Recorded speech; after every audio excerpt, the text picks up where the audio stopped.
Ngayon po ay Thursday ng ika-8 linggo ng muling pagkabuhay at ang mabuting balita ng Panginoon ayon kay San Marcos.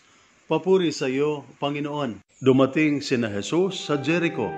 Nang papaalis na siya sa Jericho kasama ang kaniyang mga alagad at marami pang iba, may nadaanan silang isang bulag na nakaupo sa tabi ng daan at namamalimos. Siya ay si Bartimeong anak ni Timeo.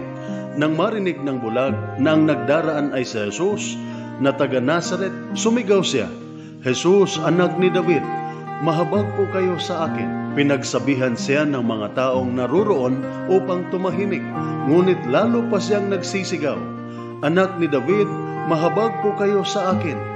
Tumigil si Jesus at kanyang sinabi, "Tawagin ninyo siya." At tinawag nga nila ang bulag.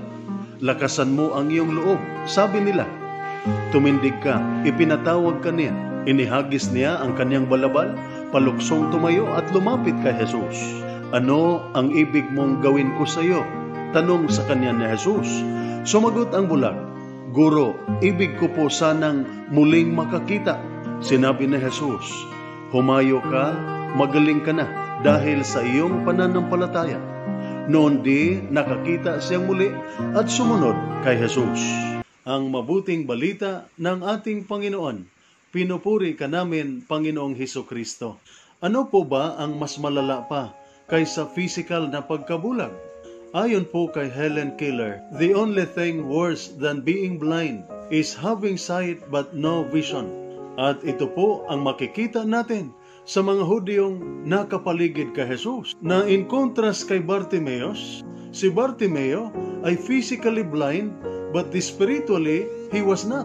Nang tinanong siya ni Jesus, "Ano ba ang gusto mong gawin ko sa iyo?" Agad-agad niyang sinabi kay Jesus, "Gusto kong makakita." Na nakita ni Bartimeo sa kanyang buhay ang kanyang pangangailangan kay Jesus. Nakita niya kay Jesus ang kanyang nag-iisang tagapagligtas, ang kanyang nag-iisang pag-asa sa buhay. Nang nagsisigaw siya, "Jesus, anak ni David, mahabag po kayo sa akin." Kinikilala at ipinapahayag niya na si Jesus ang ipinangakong Mesiyas, ang tagapagligtas. Tinanggap niya ang kailangan niyang maligtas at ang kaligtasan ay nagmumula lamang kay Jesus. Kaya maaring physically bulag si Bartimeo, ngunit mayroon siyang spiritual sight. Nakikita niyang si Jesus ang tagapagligtas. Sumasampalataya siya sa kanya at tinanggap niya si Jesus bilang Panginoon. Habang ang mga Hudyo na nakapaligid kay Jesus, kahit physically malinaw ang kanilang mga mata at paningin, hindi nila nakilala si Jesus bilang Panginoon at tagapagligtas. Hindi nila tinanggap ang kanyang itinuturo. Lagi nilang sinasalungat ang kanyang mga ginagawa at tinutuligsa ang kanyang pamamaraan. Kaya dilat man ang ating mga mata, malinaw man ang ating paningin, mayroon pa rin tayong pagkabulag. Ang ating pagkabulag ay maaring maihalin tulad natin sa pagkabulag ng mga taong nagsasalita, nagagalit at pumipigil sa bulag na si Bartimeo sa kanyang pagsisigaw at nagsasabi sa kanya na tumahimik. Minsan wala din tayong sinasabi at tayo po ay nananahimik na parang wala tayong nakikita sa mga mahal natin sa buhay o mga taong malapit sa ating puso o ating mga kaibigan na gumagawa ng masama, lumalabag sa batas at namumuhay sa kasalanan. Naging bulag din tayo kung sinisiraan natin ang ating kapwa dahil siya ay mas magaling, more effective, more acceptable, and more credible kaysa atin. Kung hindi natin nakikita ang kabutihan at ang mabuting ginagawa ng ating kapwa at ang ating nakikita ay ang kanila lamang pagkakamali at kahinaan, tayo ay naging bulag din. Kung nananatiling matigas ang ating puso at hindi lumalambot para sa mga taong humihingi ng kapatawaran, nananatili tayong bulag. Ang bulag na si Bartimeo ay gumaling hindi lamang sa kanyang physical na paningin, siya din ay naging alagad ni Jesus. Nahanap niya si Jesus at sumunod siya sa kanya.